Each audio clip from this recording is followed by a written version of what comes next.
Living with a brain injury comes with a lot of nuance. Brain injury can affect every part of your life. And so it's very important to understand what are your personal boundaries, not only with yourself, but also with others. Today, we have a brain injury community panel that's diving deep into boundaries in brain injury recovery and why it's so important. There is always hope, and you are not alone. Hi, I'm Cristabelle Braden, and this is my brain injury podcast, Hope Survives. This is an uplifting podcast to bring hope to your darkest days.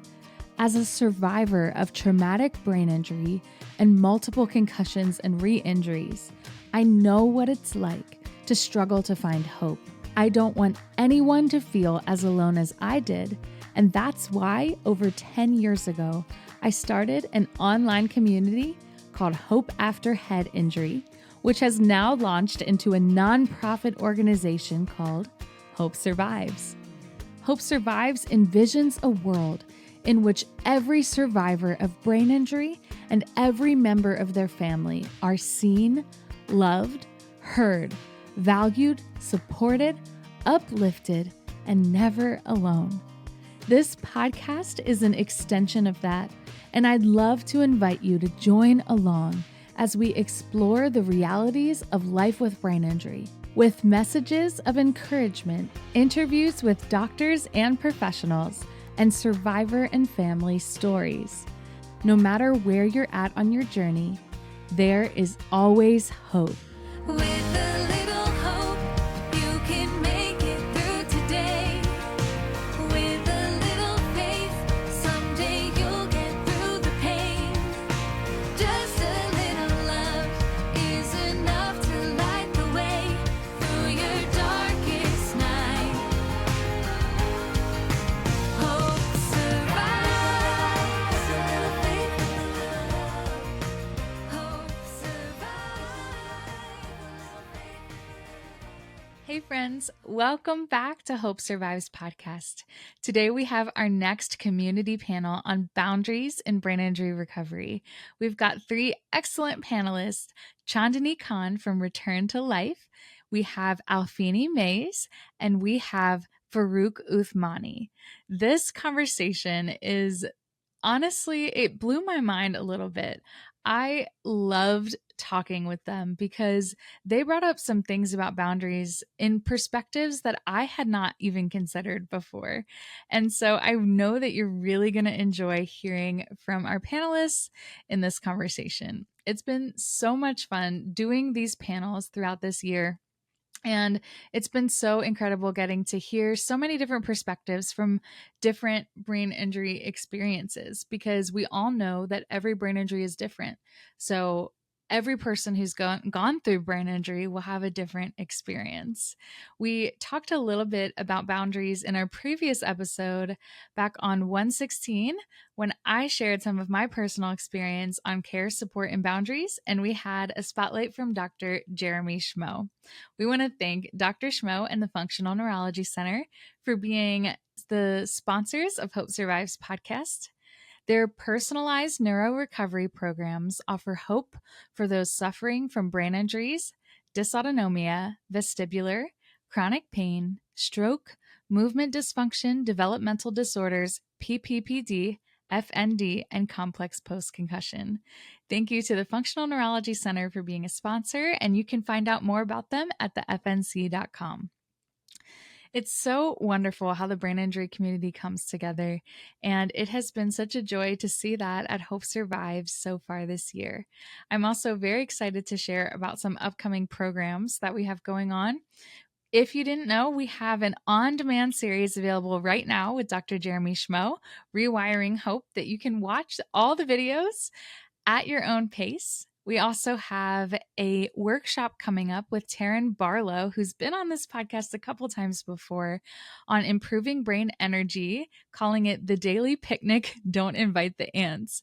ANTS is an acronym for, is that the right word, acronym? I think it is, Autonomic Negative Thoughts, meaning that there are a lot of cognitive distortions that can suck out our brain energy. And being able to identify and recognize these cognitive distortions and in our mindset and how are we going about our day, that we can effectively manage our brain energy, specifically from a brain injury lens. So you are really going to enjoy that workshop. We also have at the end of October, I'm very excited about this one because my mom and I are co facilitating a gratitude gathering called Harvesting Hope, where we're going to be meeting together and just spending some time talking about gratitude and the importance in getting ready into this holiday season.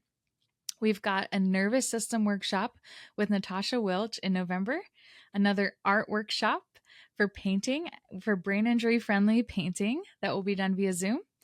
And in December, a brain injury Bible study that I will be leading on Advent called Light in the Darkness.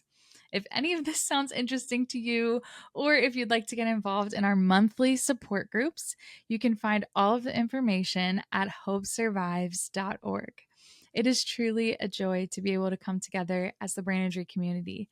And when it comes to boundaries in brain injury recovery, the more that we can learn about brain injury, the more that we can connect with community, the more that we're able to share ideas and encourage each other to continue to heal and to not give up on our journey. And that's really what we're all about. So thank you for listening. Thank you for being here. If you have any thoughts or questions, please email us at hi@hopesurvives.org. So without further ado, let's talk about boundaries in brain injury recovery.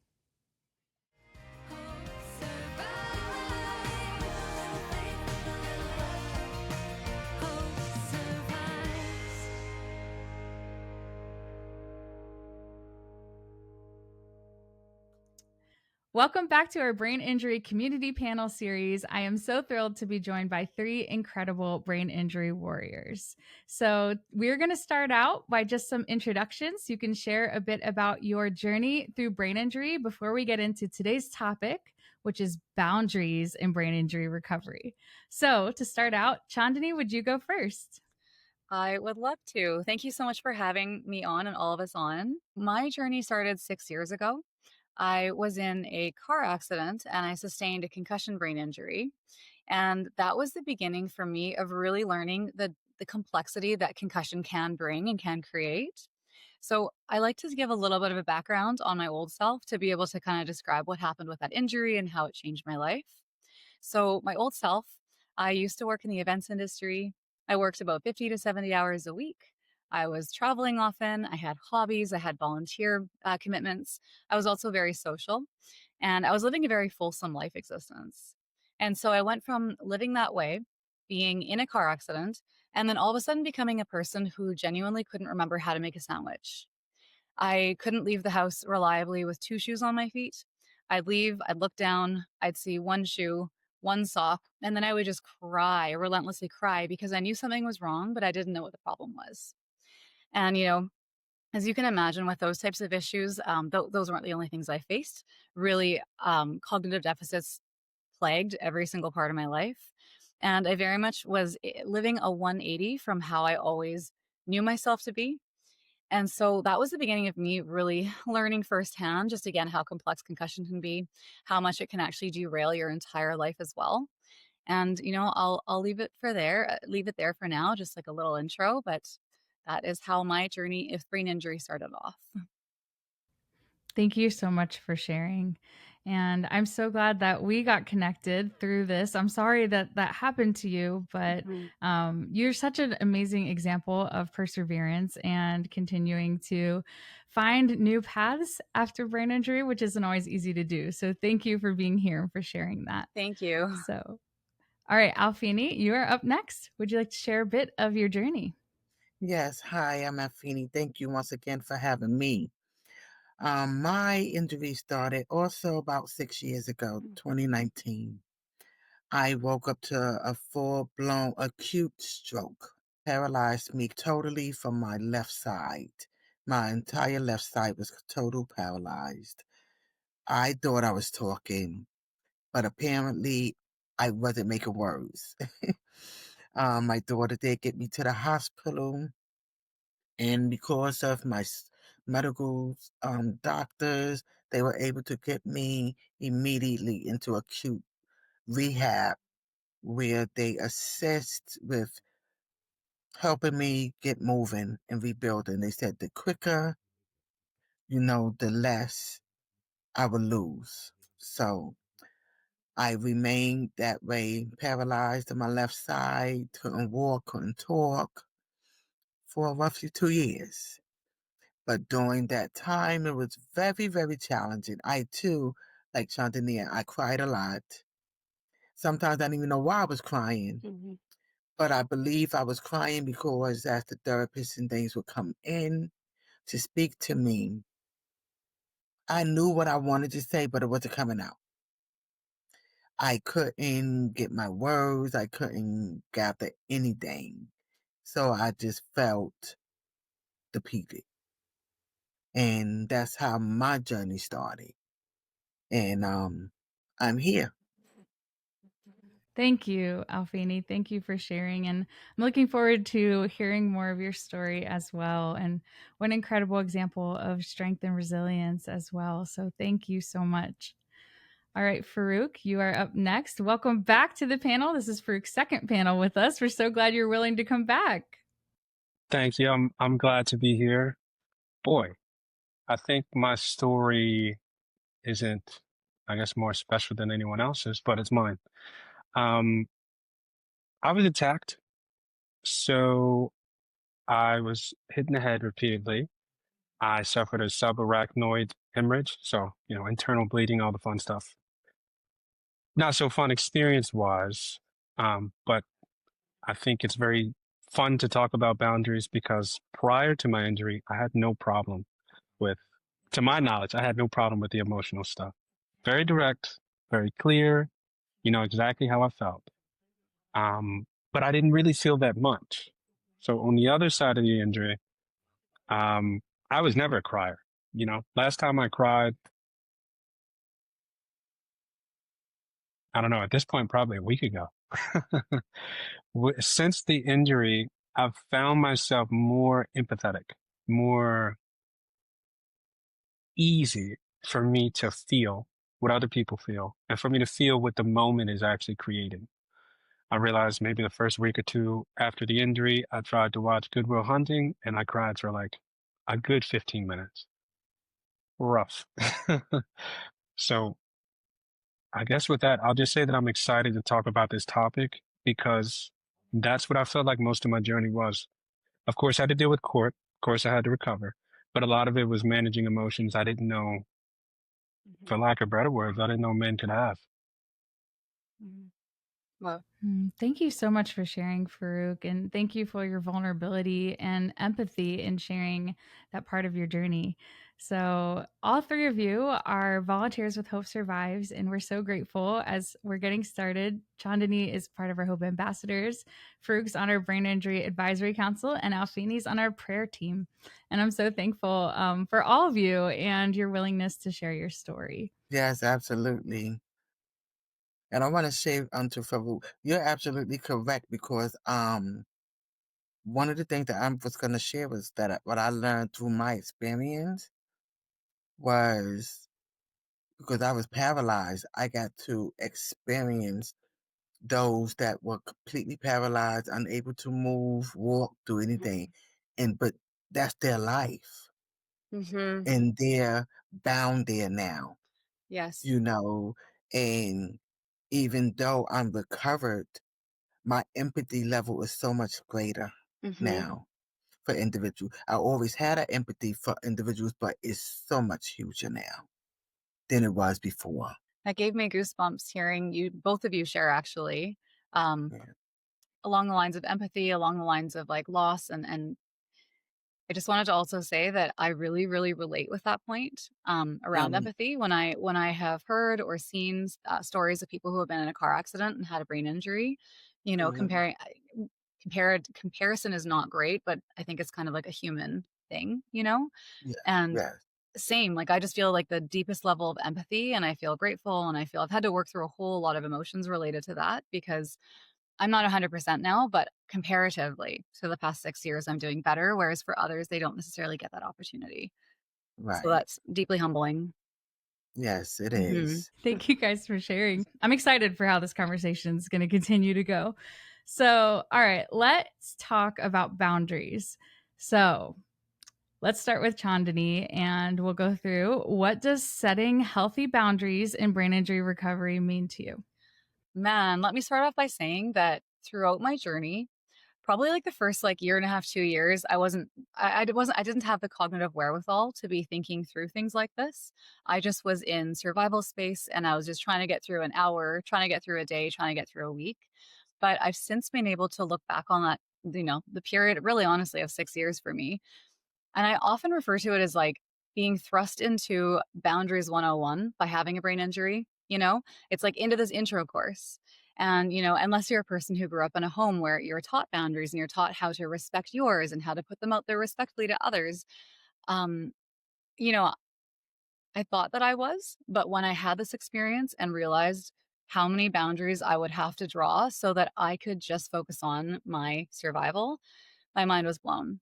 So, as far as healthy boundary setting, the first thing that I would say to anybody, whether you are early into your injury or if you're, months or years into your recovery, the biggest part is to find a way to go within and just to think, leave everyone and every situation at the door for a moment and just think, like, what do I need or want in this moment?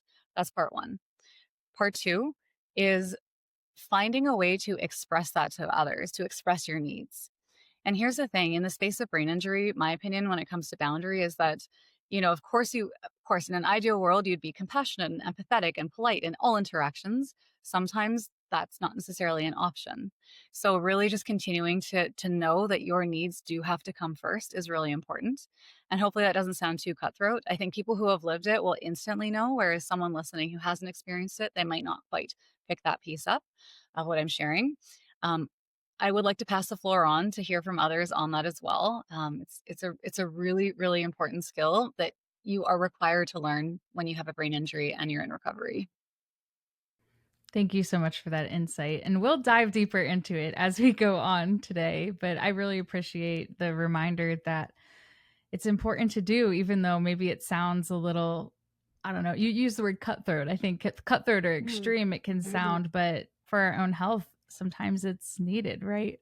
So I'd love to hear from the others. So, Alfinie, what about you? What does setting healthy boundaries mean to you? Mhm. Well, now that I'm 6 years out, I have to be honest, in the beginning, I had no idea Mhm. what setting healthy boundaries were.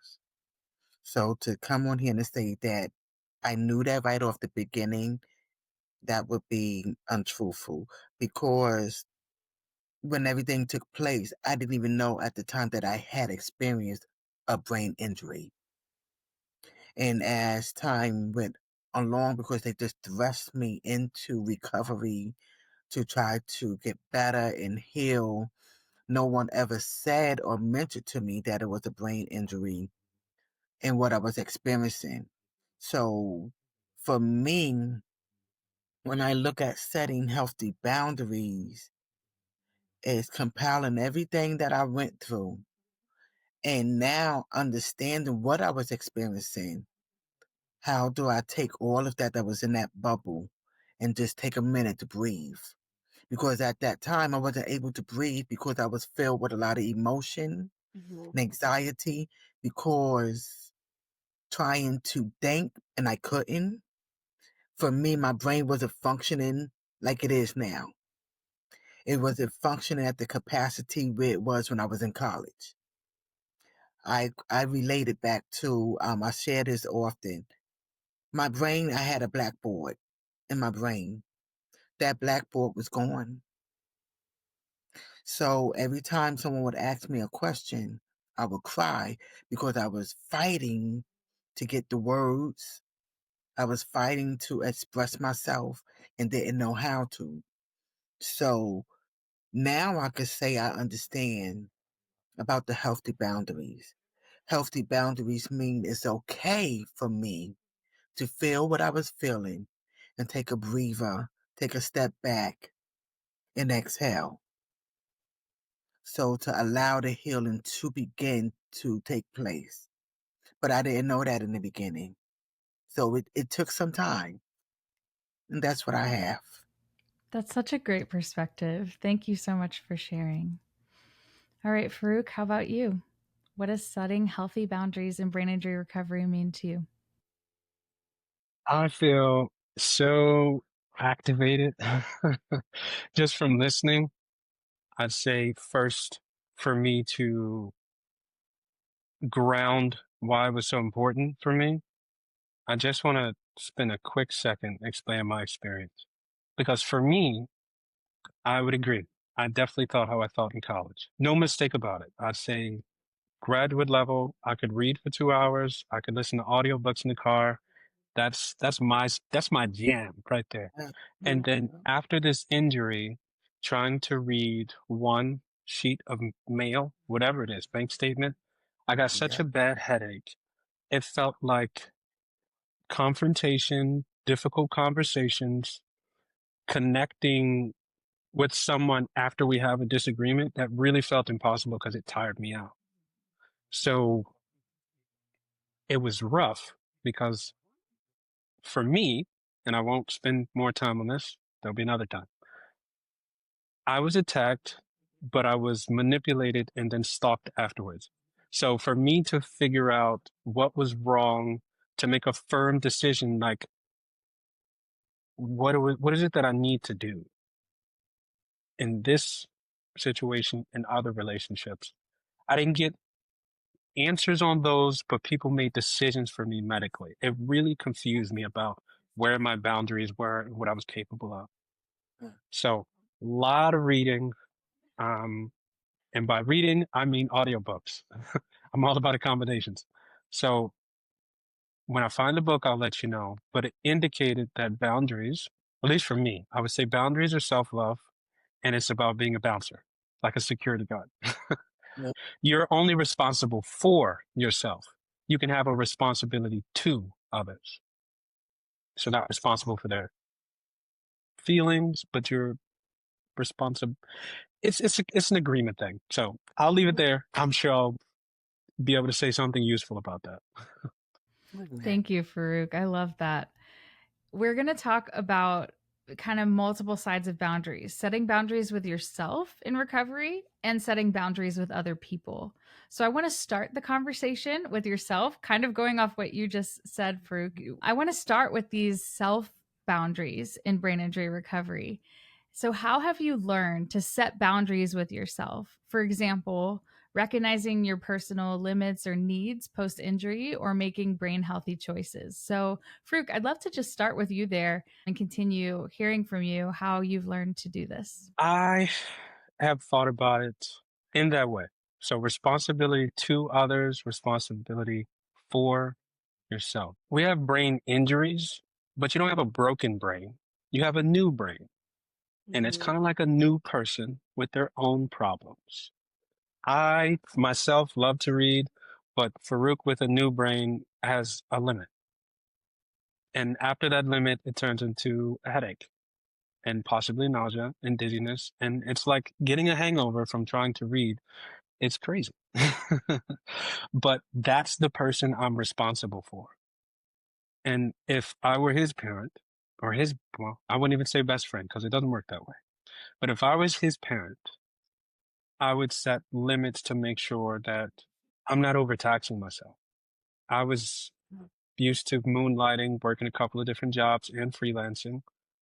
That's not the person I'm taking care of right now. I'm taking care of someone else. So I started to limit how long I would spend on activities because I realized as soon as I felt confused, as soon as my head started to hurt, I knew I was running out of time to read something, to finish typing something, um, to write, even just a journal about my feelings. But I usually would panic. I would be like, all right, I'm running out of time, so let me try to hurry up and do it. And then after that, I'd have a headache for the rest of the day. I wouldn't be much of a conversation partner. I really didn't make any decisions after that. I couldn't figure out what I wanted to eat.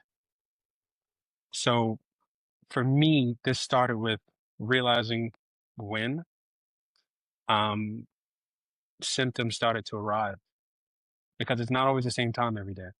It's just when I notice, all right, it's break time. It doesn't matter whether it's done or not. It's time for a break. It's like, sending a kid to a nap. I love that metaphor. Yeah, taking care of yourself. How would you objectively look at yourself, right? From the outside, and take care of your own needs. I really love that reminder.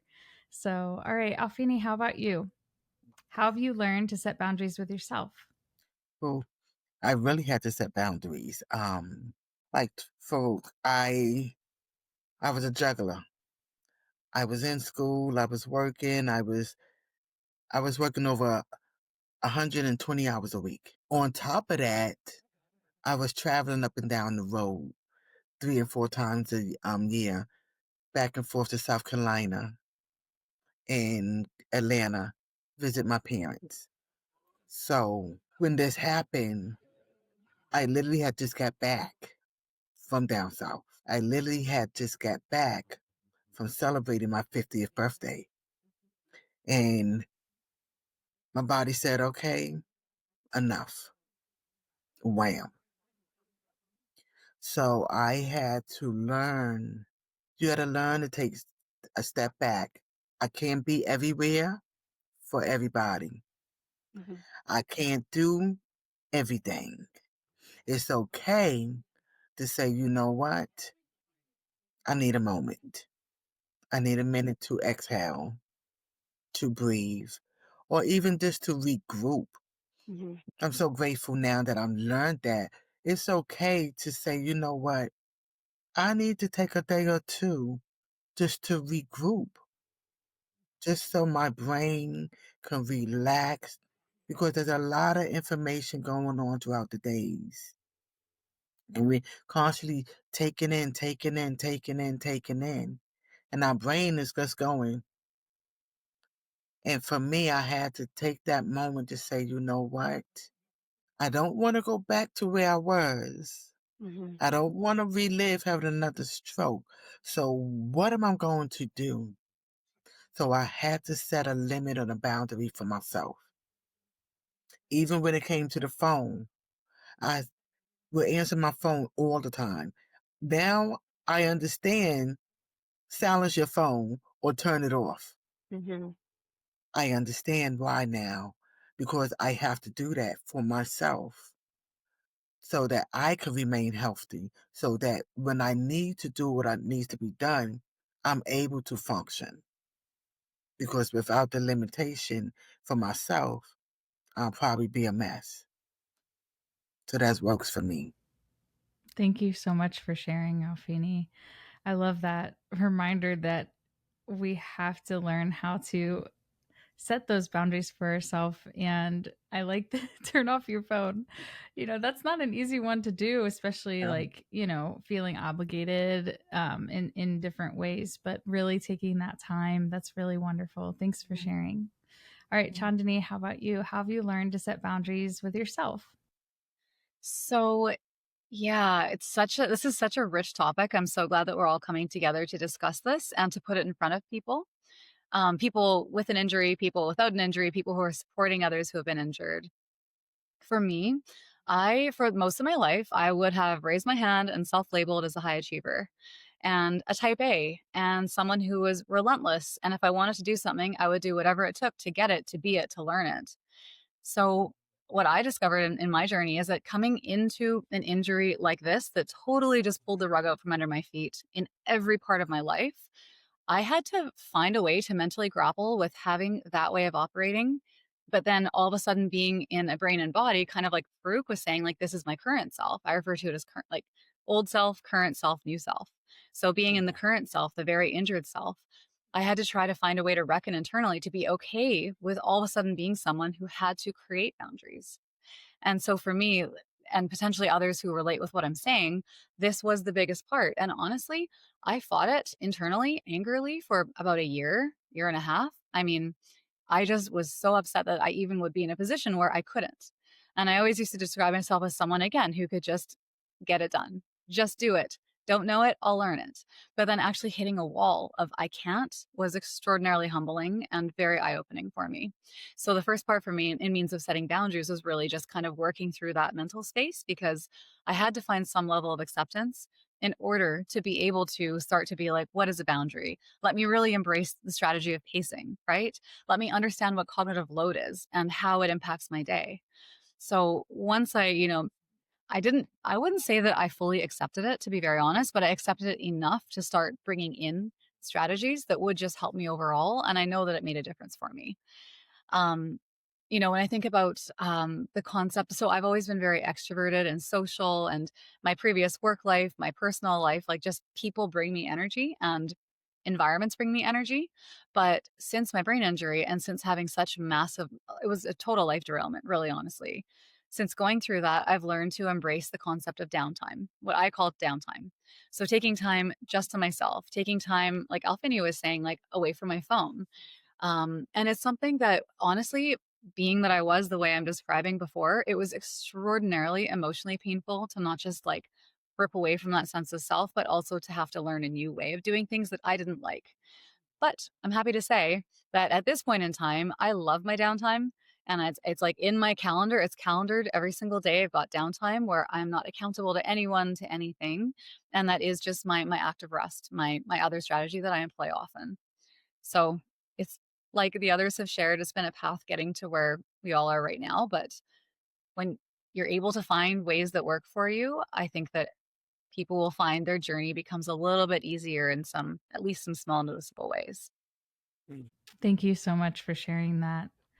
I really appreciate the concept of downtime, and I love that you have it scheduled. I think that's such an amazing boundary and so important to really set aside that time, even down to putting it on your calendar instead of just thinking, oh, well, I tend to sometimes push myself until I necessitate rest, but being able to preventatively set those downtime and set those boundaries is so helpful and I think very important for mental health as well. So, all right, I would love to continue this discussion. We were talking about boundaries with self. I'd love to move it to boundaries with others here.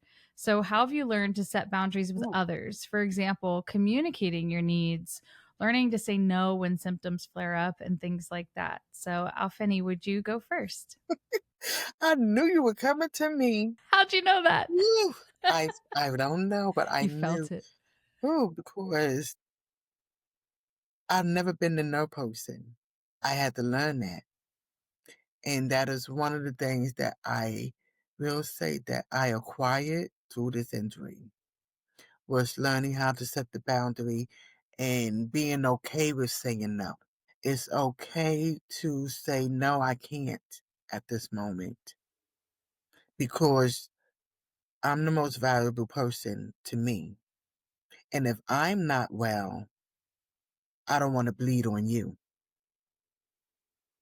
So if I'm over here and I'm ill and I'm sick, but I'm constantly telling you yes, I'm bleeding on you. And that's not healthy. So I had to learn how to say, even though I may have wanted to say yes, not today. I can't do it today. And it took some time. It didn't just happen overnight. I'm 6 years out. So I'm 6 years out, and I'm just starting to get the hang of really saying, no, I won't be able to do that. And I'm okay with saying I can't. I give you prime example. I don't know if I didn't. I don't know if I shared with Farook Outhmani, but I'm a minister now, and I've been asked to do some things, and I've learned to say I can't do that right now, because if I feel that it's too much, it's okay for me to say no. I can't do everything, and it's okay, because I want to be healthy. I want to be around for longer than 10 more years. I'm just being honest. I'm not ready to go anywhere. That stroke, it frightened me. It's not a pleasant place to be, because outside of the thinking, you have to understand I had to learn how to talk. I had to learn how to move I had to learn all of this all over again. And all of this was by steps. And each step, if I could just show you a glimpse or a film, it was very trying for me. So that still is with me. I don't forget it. I carry it with me, but I carry it as a strength to keep me going so I could share with somebody else. Because if I made it, they can make it. So setting those boundaries and saying, no, not today, it's okay. No, I'm not able to travel with you, XYZ. And you don't have to give an explanation. No explanation is needed. As long as you're healthy, that's the first priority. That's what I have. So good. Thank you so much for sharing. Chaandani, I'd love to get your thoughts next.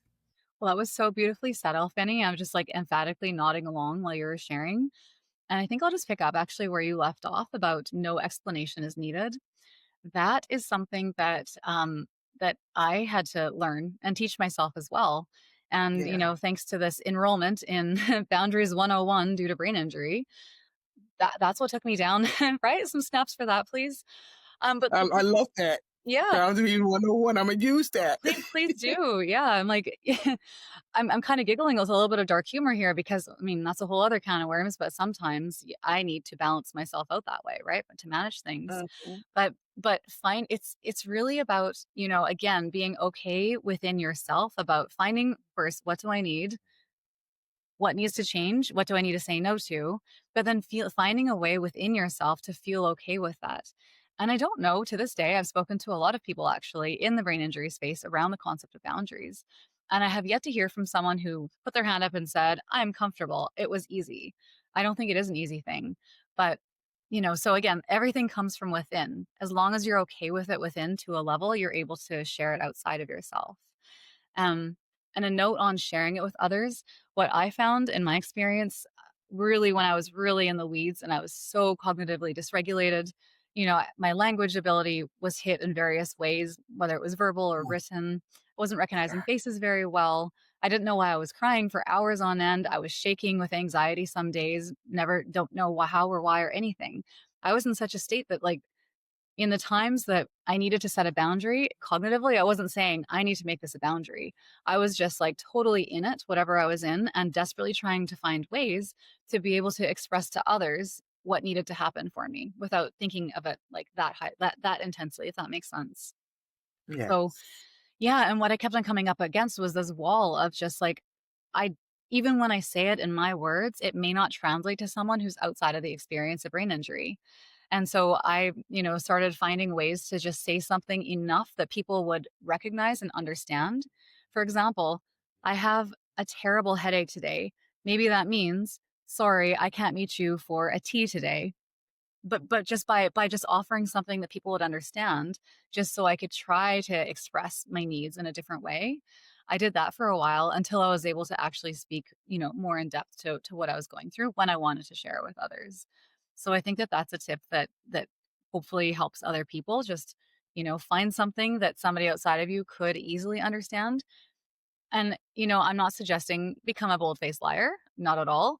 But I am saying in means of finding boundaries, if you are in a space where you are struggling so badly, maybe that is okay for the time being, and maybe that is enough.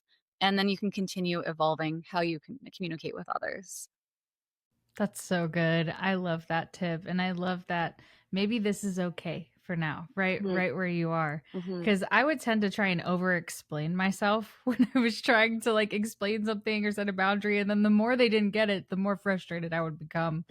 So I love that tip, maybe putting it into a perspective that the other person it can access Exactly. Like is a stepping stone. exactly. Like in sales, there's the term of like with them, what's in it for me? Tell it to the person you're trying to communicate in terms that will be accessible for them and that will still get you the space you need or the support you need. Yeah, that's so good. All right, Farouk, how about you? I'm inspired so much by by the three of you, honestly, sincerely. So many thoughts have gone through my head. I think I probably would just start with maybe some of the information that I got from the book. For me, I was definitely workaholic. Many of the things I figured out, I just in life, can you do this in Photoshop? Can you do these special effects on like Creative Suite? Do you think you can make it to this, I don't know, this music video? Just these things. And it's like, that's 2 hours away. I haven't showered. I didn't pack anything. I didn't charge my camera equipment. How am I going to get there? But I never hesitated. I always said yes. And I realized I pushed through a lot of things like that for other people. I didn't do it for me, technically. So learning how to say no felt like I was giving away a piece of my identity. It felt like I was saying no to who I believed myself to be. And that was really hurtful. That really hurt a lot. Yeah, so I identified someone else. So when I finally came across this book, what I began to understand is what the philosophy around what a boundary is. And a boundary is to define. It's the difference between, just think about running water coming out of a faucet. It's not as much force, it's not as much pressure, it's not as strong as it would be coming out of a hose. That's just definition. That's insulation, right? But I also was told that boundaries are not walls, they're fences. There are things that can come through and they can be moved. So I feel like the difficult part, one of the most difficult parts for me, especially post injury and dealing with certain aphasias and looking for words and things like that, is, well, here's the conflict strategy I was told. It's XYZ, which is name whatever the event is objectively, say what it is, how it made you feel, and then what you would prefer. And I feel like if you're able to do those things, you can do it with others, you can do it for yourself. You can say, I was at the movies for 45 minutes, which is not the whole movie, but it was bright, it was loud, and it smelled, and there were a lot of people talking. That gave me a headache, and I wanted to leave. Next time, if we even consider going to the movies, can I give you a heads up that I might leave early? Or could we do something different? And I mean, it's up to that person to accept it, to decide to do something different. But the responsibility you have for yourself is to identify what went wrong, to identify how it made you feel, and to ask for what you want. But you don't have a responsibility for how someone feels about that or how they respond to it. The responsibility too is just that communication. That's where it ends. And that's simple. It's not easy. That's what if there was anything I wanted to hammer home, it's simple, but it's not easy. It really hurts when you tell someone no, and then you don't hear from them for a while. Yeah. Especially post-injury, because that might have been somebody you needed to hug. You know what I mean? Yeah. Yeah. And sometimes you've told them no for the sake of your own brain injury, having nothing to do with them. Maybe you're just having a hard day, right? And so that's hard when it comes to relationships too, when it's like, I'm not trying to not be there for someone else, but my brain has a limit. And so, that kind of does lead into our next question. I want to talk about misunderstandings or when someone pushes against your boundaries. So, what do you do when someone pushes those boundaries or there's some sort of misunderstandings, even if they mean well and you have a good relationship with the person? I'm sorry, this fly keeps coming at my face during this whole recording. Hopefully it's okay. Sorry. I can't filter it out. It's real life brain injury right there.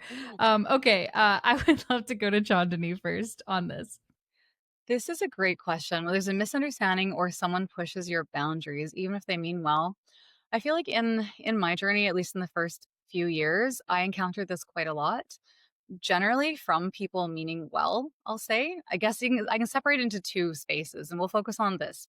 When people mean well and they push the boundaries.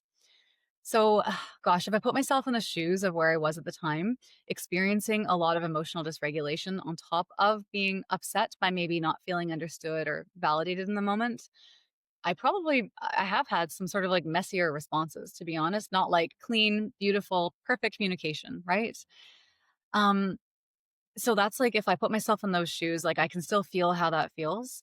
Whereas if I am standing where I am now at 6 years out with X amount of, therapy and recovery under my belt, what I would suggest to people is first off, if there's any way that you can take a pause in that scenario, whether that is, just going to step outside for a minute, you are going to step outside for a minute, or even just saying like, hey, can I just think about my response? Like if there's any way for you to do that in a state of potentially emotional dysregulation, do that. Take a little pause. I think it's like do that, but then also before I go into the second part, I want to share another thing that's kind of on my mind that what I found in this journey is that a lot of people, at least in my experience, did have good intentions, but if they didn't have the lived experience that I was having, that I was in, despite their best efforts, they maybe just wouldn't fully understand. And that's not their fault. That's just kind of how it goes. I think about that with myself, with other maybe injuries or diseases or illnesses that someone's had. I've had a lot of compassion and empathy, but I haven't fully understood it. So if we apply that back to the scenario, again, if you're actively struggling, if you can take a pause in any way, do that. 5 minutes, 10 minutes, an hour, whatever it is. Number two, try to remind yourself that this is someone who just genuinely doesn't understand. And then number three, again, this kind of goes back to a previous point that I was sharing just around trying to find a way to express your needs to that person in an accessible way. And that could be, could we talk about this tomorrow? Or, hey, I know that you love me. I know that you care for me, but I don't feel like we're on the same page right now. Could we? And then fill in something that would feel a little bit better to you. These are kind of, maybe they sound more so like general conflict resolution. I hope that it sounds like that, but also with like a brain injury edge, if that makes sense. Just again, finding ways to just, in that exact moment, do you need to have the full discussion? Like Farook was saying, sometimes it would be so exhausting and he wouldn't be able to have that follow up. So just kind of reminding yourself that maybe I don't need to have the full thing right now. Maybe I can just say enough. And while this kind of bleeds into a whole other can of worms, but if someone consistently you're feeling like that with, maybe a little bit less of time with them, turning the volume down on that type of interaction if that's at all a concern. Yeah, thank you so much for sharing.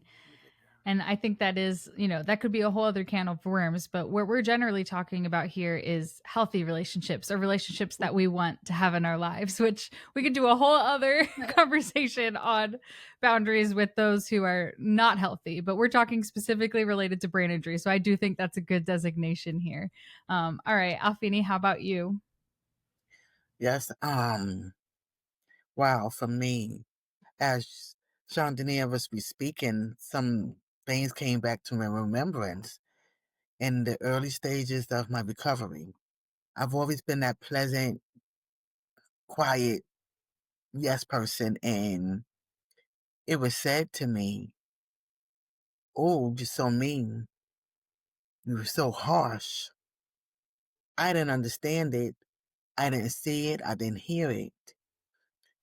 But as I pondered on it and thought more into it, my brain was protecting myself from past hurt, from when I wasn't protecting myself, if that makes sense.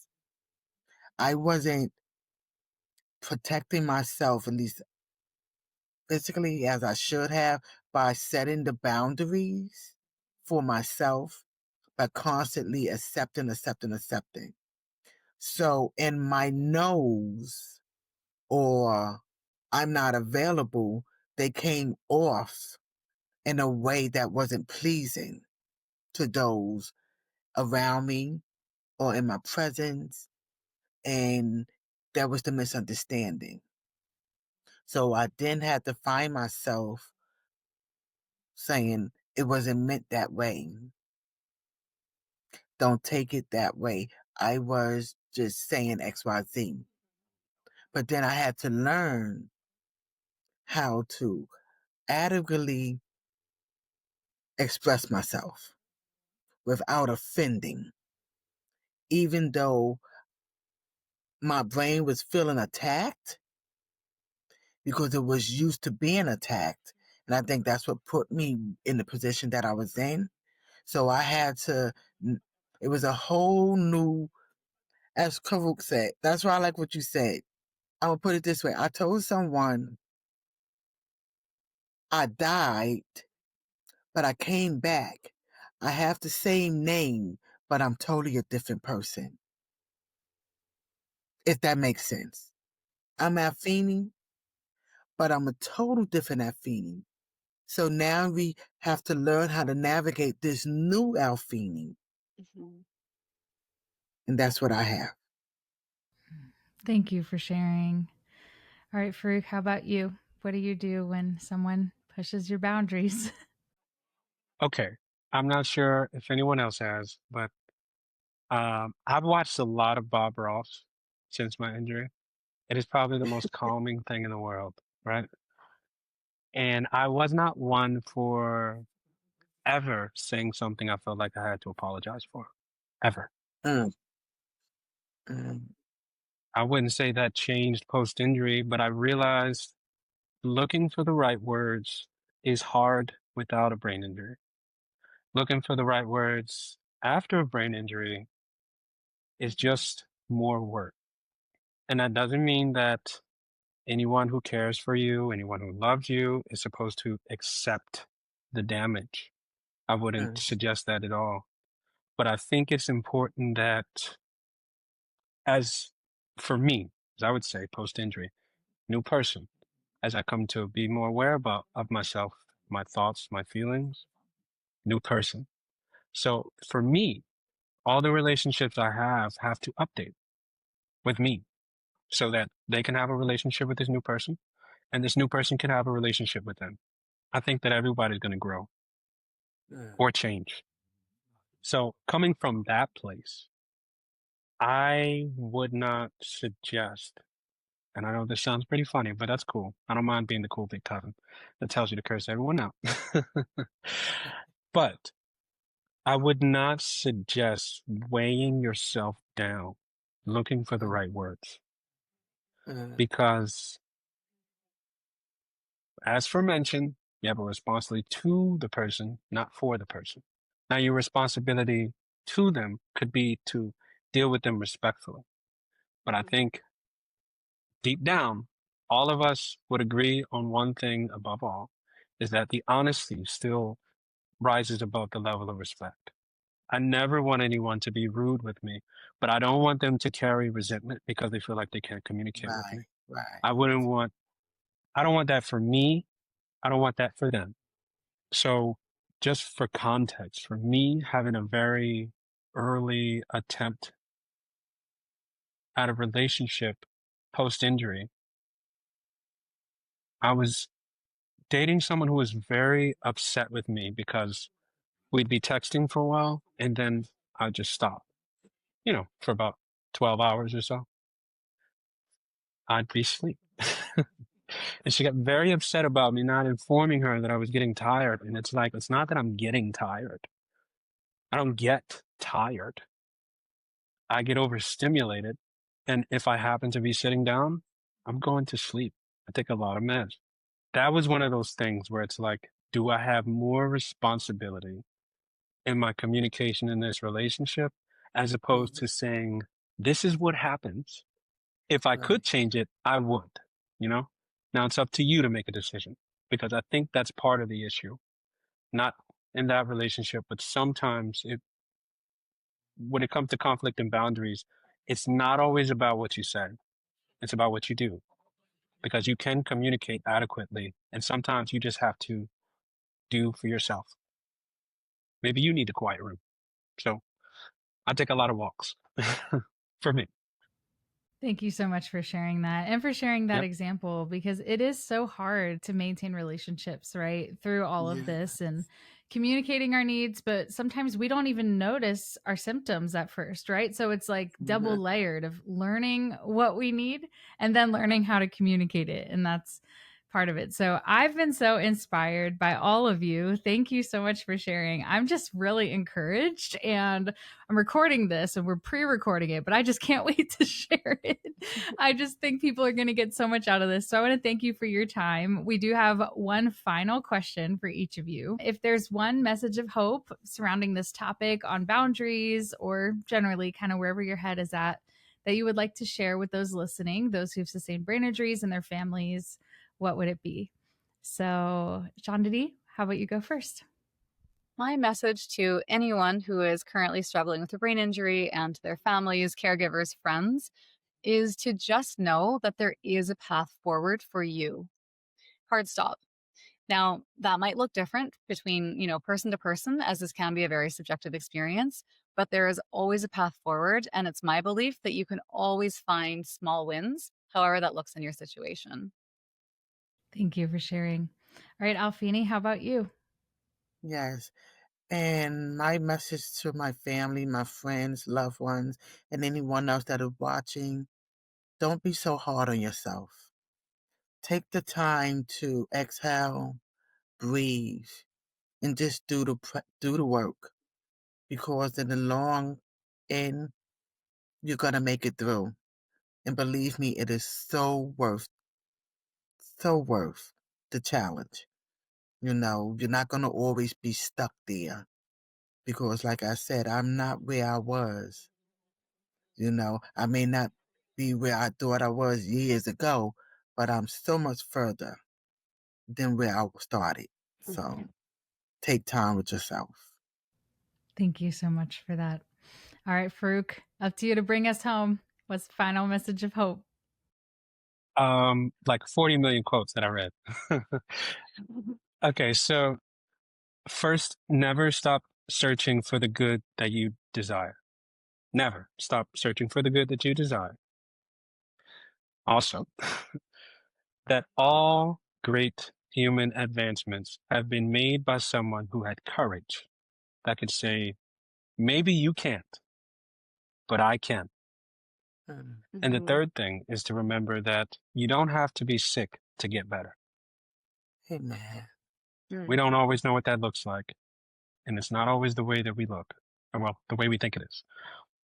But keep looking and keep moving forward. Yeah. Keep moving forward. Thank you so much for sharing. For those who are listening, thank you for sticking around and listening to this entire interview. If you have questions or anything you'd like to share with our panelists, you can email us hi@hopesurvives.org. We would be happy to pass along the message as well. So thank you, all three of you, for spending your time with us today. We really appreciate it, and this has been so encouraging. Thanks for tuning in to Hope Survives podcast. Make sure to subscribe and stay tuned, and would love for you to consider leaving us a rating or a review. Check out hopesurvives.org for more. We'll see you next time, and remember, there is always hope.